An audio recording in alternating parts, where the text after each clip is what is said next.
Brief History of the Empire by Stronach III, Imperial Historian. Part 1. Before the rule of Tiber Septim, all Tamriel was in chaos. The poet Trasisis called that period of continuous unrest days and nights of blood and venom. The kings were a petty lot of grasping tyrants who fought Tiber's attempts to bring order to the land, but they were as disorganized as they were dissolute, and the strong hand of Septim brought peace forcibly to Tamriel. The year was 2E 896. The following year, the emperor declared the beginning of a new era. Thus began the Third Era, year Aught. For 38 years, the Emperor Tiber reigned supreme. It was a lawful, pious, and glorious age when justice was known to one and all, from serf to sovereign. On Tiber's death, it reigned for an entire fortnight as if the land of Tamriel itself was weeping. The emperor's grandson, Pelagius, came to the throne. Though his reign was short, he was as strong and resolute as his father had been, and Tamriel could have enjoyed a continuation of the Golden Age. Alas, an unknown enemy of the Septim family hired that accursed organization of cutthroats, the Dark Brotherhood, to kill the Emperor Pelagius first as he knelt at prayer at the Temple of the One in the Imperial city. Pelagius Thurson's reign lasted less than 3 years. Pelagius had no living children, so the crown imperial passed to his first cousin, the daughter of Tiber's brother Agnerith. Kintyra, former queen of Silvanar, assumed the throne as Kintyra I. Her reign was blessed with prosperity and good harvests, and she herself was an avid patroness of art, music, and dance. Kintyra's son was crowned after her death, the first emperor of Tamriel to use the imperial name Uriel. Uriel I was the great lawmaker of the Septim dynasty, and a promoter of independent organizations and guilds. Under his kind but firm hand, the Fighters' Guild and the Mages' Guild increased in prominence throughout Tamriel. His son and successor Uriel II reigned for 18 years, from the death of Uriel I in 3E64 to Pelagius II's accession in 3E82. Tragically, the rule of Uriel II was cursed with blights, plagues, and insurrections. The tenderness he inherited from his father did not serve Tamriel well, and little justice was done. Pelagius II inherited not only the throne from his father, but the debt from the latter's poor financial and judicial management. Pelagius dismissed all of the elder council and allowed only those willing to pay great sums to resume their seats. He encouraged similar acts among his vassals, the kings of Tamriel, and by the end of his 17-year reign, Tamriel had returned to prosperity. His critics, however, have suggested that any advisor possessed of wisdom but not of gold had been summarily ousted by Pelagius.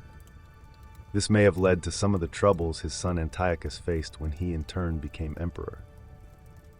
Antiochus was certainly one of the more flamboyant members of the usually austere Septim family. He had numerous mistresses and nearly as many wives, and was renowned for the grandeur of his dress and his high good humor. Unfortunately, his reign was rife with civil war, surpassing even that of his grandfather Uriel II. The War of the Isle in 3E 110, 12 years after Antiochus assumed the throne, nearly took the province of Somerset Isle away from Tamriel. The united alliance of the kings of Somerset and Antiochus only managed to defeat King Orgum of the island kingdom of Piandonia due to a freak storm. Legend credits the Sigic order of the Isle of Artaeum with the sorcery behind the tempest. The story of Kintyra II, heiress to her father Antiochus's throne, is certainly one of the saddest tales in imperial history. Her first cousin Uriel, son of Queen Potima of Solitude, accused Kintyra of being a bastard, alluding to the infamous decadence of the imperial city during her father's reign. When this accusation failed to stop her coronation, Uriel bought the support of several disgruntled kings of High Rock, Skyrim, and Morrowind, and with Queen Potima's assistance, he coordinated 3 attacks on the Septim Empire. The first attack occurred in the Iliac Bay region, which separates High Rock and Hammerfell. Kintyra's entourage was massacred and the empress taken captive. For 2 years, Kintyra II languished in an imperial prison believed to be somewhere in Glenpoint or Glenmoral, before she was slain in her cell under mysterious circumstances. The second attack was on a series of imperial garrisons along the coastal Morrowind Islands. The Empress's consort, Continerinx, fell defending the forts. The third and final attack was a siege of the imperial city itself. occurring after the Elder Council had split up the army to attack western High Rock and eastern Morrowind. the weakened government had little defense against Uriel's determined aggression, and capitulated after only a fortnight of resistance. Uriel took the throne that same evening and proclaimed himself Uriel III, Emperor of Tamriel. The year was 3E 121. Thus began the War of the Red Diamond, described in Volume 2 of this series. Part 2. Uriel III not only proclaimed himself Emperor of Tamriel, but also Uriel Septim III, taking the eminent surname as a title. In truth, his surname was Mantiarco from his father's line. In time, Uriel III was deposed and his crimes reviled, but the tradition of taking the name Septim as a title for the Emperor of Tamriel did not die with him. For 6 years, the War of the Red Diamond, which takes its name from the Septim family's famous badge, tore the empire apart. The combatants were the 3 surviving children of Pelagius II, Potima, Sepphoris, and Magnus, and their various offspring. Potima, of course, supported her son Uriel III, and had the combined support of all of Skyrim and northern Morrowind. With the efforts of Sepphoris and Magnus, however, the province of High Rock turned coat. The provinces of Hammerfell, Somerset Isle, Valenwood, Elsweir, and Black Marsh were divided in their loyalty, but most kings supported Sepphoris and Magnus. In 3E 127, Uriel III was captured at the Battle of Ichadog in Hammerfell. En route to his trial in the Imperial city, a mob overtook his prisoner's carriage and burned him alive within it. His captor and uncle continued on to the Imperial city, and by common acclaim was proclaimed Sepphoris I, Emperor of Tamriel. Sepphoris's reign was marked by nothing but war. By all accounts, he was a kind and intelligent man, but what Tamriel needed was a great warrior, and he, fortunately, was that. It took an additional 10 years of constant warfare for him to defeat his sister Potema, the so-called Wolf Queen of Solitude who died in the siege of her city-state in the year 137. Sepphoris survived his sister by only 3 years. He never had time during the war years to marry, so it was his brother, the 4th child of Pelagius II, who assumed the throne. The Emperor Magnus was already elderly when he took up the imperial diadem, and the business of punishing the traitorous kings of the War of the Red Diamond drained much of his remaining strength. Legend accuses Magnus's son and heir Pelagius III of patricide, but that seems highly unlikely, for no other reason than that Pelagius was king of solitude following the death of Potima, and seldom visited the imperial city. Pelagius III, sometimes called Pelagius the Mad, was proclaimed emperor in the 145th year of the Third Era. Almost from the start, his eccentricities of behavior were noted at court. He embarrassed dignitaries, offended his vassal kings, and on one occasion marked the end of an imperial grand ball by attempting to hang himself. His long-suffering wife was finally awarded the regency of Tamriel, and Pelagius III was sent to a series of healing institutions and asylums until his death in 3E 153 at the age of 34. The Empress Regent of Tamriel was proclaimed Empress Kataria I upon the death of her husband. Some who do not mark the end of the Septim bloodline with the death of Kintira II consider the ascendancy of this dark elf woman the true mark of its decline. Her defenders, on the other hand, assert that though Kataria was not descended from Tiber, the son she had with Pelagius was, so the imperial chain did continue. Despite racist assertions to the contrary, Kataria's 46-year reign was one of the most celebrated in Tamriel's history. Uncomfortable in the imperial city, Kataria traveled extensively throughout the empire, such as no emperor ever had since Tiber's day. She repaired much of the damage that previous emperors' broken alliances and bungled diplomacy created. The people of Tamriel came to love their empress far more than the nobility did. Kataria's death in a minor skirmish in Black Marsh is a favorite subject of conspiracy-minded historians. The sage Montelius' discovery, for instance, of a disenfranchised branch of the Septim family and their involvement with the skirmish was a revelation indeed. When Cassander assumed the throne upon the death of his mother, he was already middle-aged. Only half-elven, he aged like a Breton. In fact, he had left the rule of Wayrest to his half-brother Uriel due to poor health. Nevertheless, as the only true blood relation of Pelagius and thus Tiber, he was pressed into accepting the throne. To no one's surprise, the Emperor Cassander's reign did not last long. In 2 years, he joined his predecessors in eternal slumber.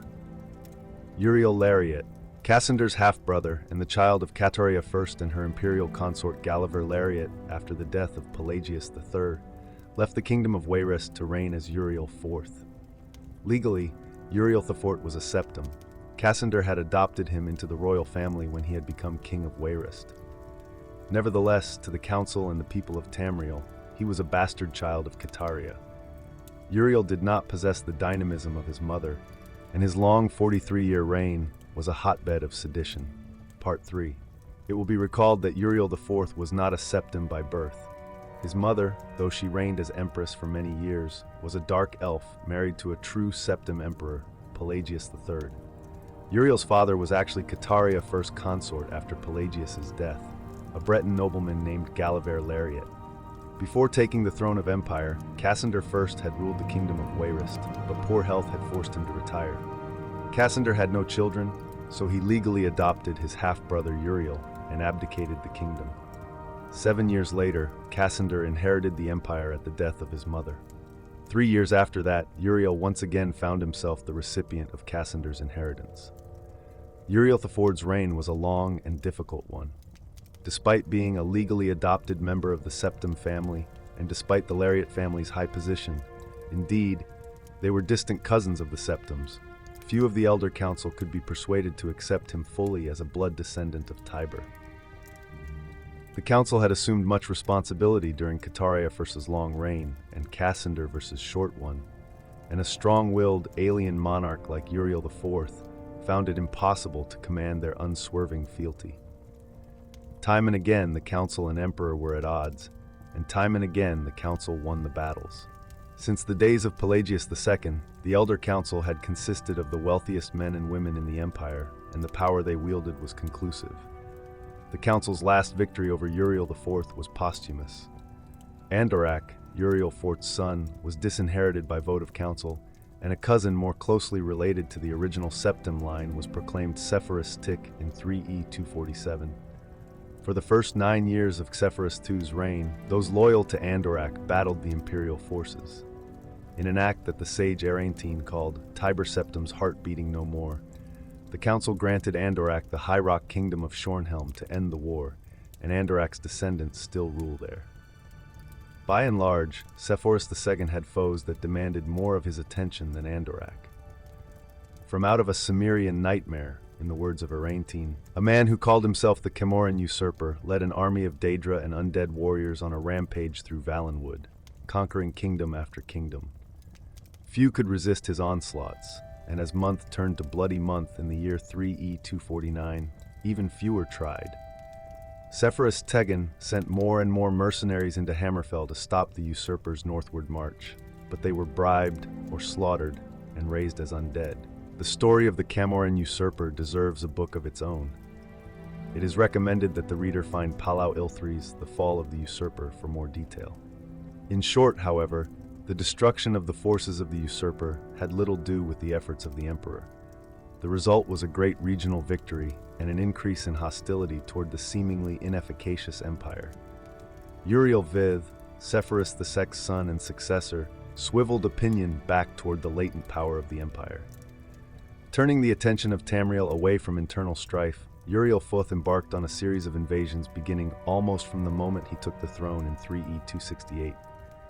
Uriel IV conquered Roskria in 271, Cathnoqui in 276, Yeneslia in 279, and Esroniat in 284. In 3E 288, he embarked on his most ambitious enterprise, the invasion of the continent kingdom of Akavir. This ultimately proved a failure, for 2 years later Uriel V was killed in Akavir on the battlefield of Ionith. Nevertheless, Uriel V holds a reputation second only to Tiber as one of the 2 great warrior emperors of Tamriel. Part 4. On Uriel V's death across the sea in distant hostile Akavir, Uriel VI was but 5 years old. In fact, Uriel VI was born only shortly before his father left for Akavir.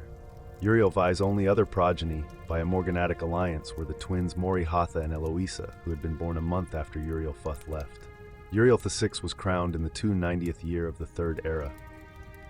The imperial consort Thonica, as the boy's mother, was given a restricted regency until Uriel VI reached his majority. The Elder Council retained the real power, as they had ever since the days of Cataria I.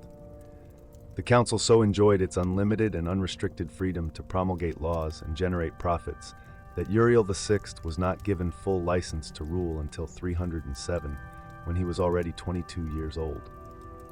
He had been slowly assuming positions of responsibility for years, but both the council and his mother, who enjoyed even her limited regency, were loath to hand over the reins. By the time he came to the throne, the mechanisms of government gave him little power except for that of the imperial veto. This power, however, he regularly and vigorously exercised.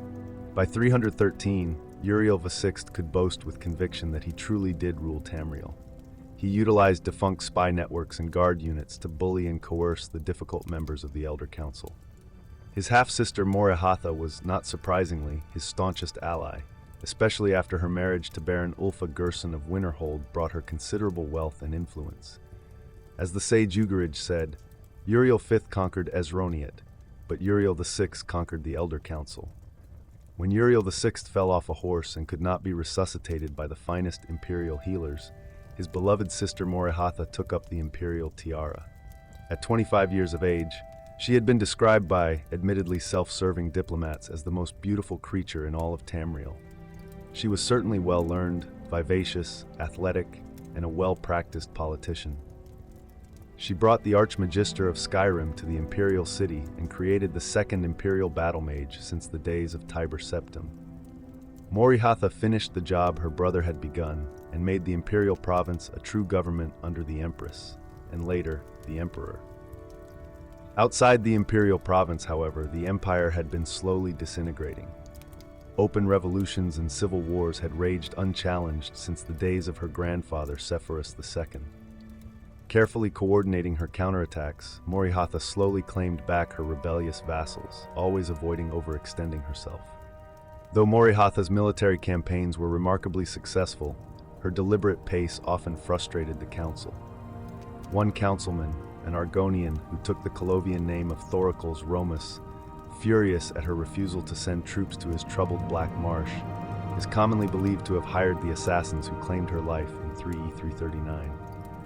Romus was summarily tried and executed, though he protested his innocence to the last. Morihatha had no surviving children, and Eloisa had died of a fever 4 years before. Eloisa's 25-year-old son Pelagius was thus crowned Pelagius IV. Pelagius IV then continued his aunt's work, slowly bringing back under his wing the radical and refractory kingdoms, duchies, and baronies of the empire. He exercised Morihatha's poise and circumspect pace in his endeavors, but alas, he did not attain her success. The kingdoms had been free of constraint for so long that even a benign imperial presence was considered odious. Nevertheless, when Pelagius died after a notably stable and prosperous 29-year reign, Tamriel was closer to unity than it had been since the days of Uriel I. Our current emperor, His Awesome and Terrible Majesty, Uriel Septim VII, son of Pelagius IV, has the diligence of his great-aunt Morihatha, the political skill of his great-uncle Uriel VI, and the military prowess of his great-granduncle Uriel V. For 21 years, he reigned and brought justice and order to Tamriel. In the year 3E389, however, his imperial battle mage, Jagar Tharn, betrayed him. Uriel VII was imprisoned in a dimension of Tharn's creation, and Tharn used his sorcery of illusion to assume the emperor's aspect. For the next 10 years, Tharn abused imperial privilege, but did not continue Uriel VII's schedule of reconquest. It is not yet entirely known what Tharn's goals and personal accomplishments were during the 10 years he masqueraded as his liege lord. In 3E399, an enigmatic champion defeated the battle mage in the dungeons of the Imperial Palace and freed Uriel VII from his other dimensional jail. Since his emancipation, Uriel Septim VII has worked diligently to renew the battles that would reunite Tamriel. Tharn's interference broke the momentum, it is true, but the years since then have proven that there is hope of the golden age of Tiber Septim's rule glorifying Tamriel once again.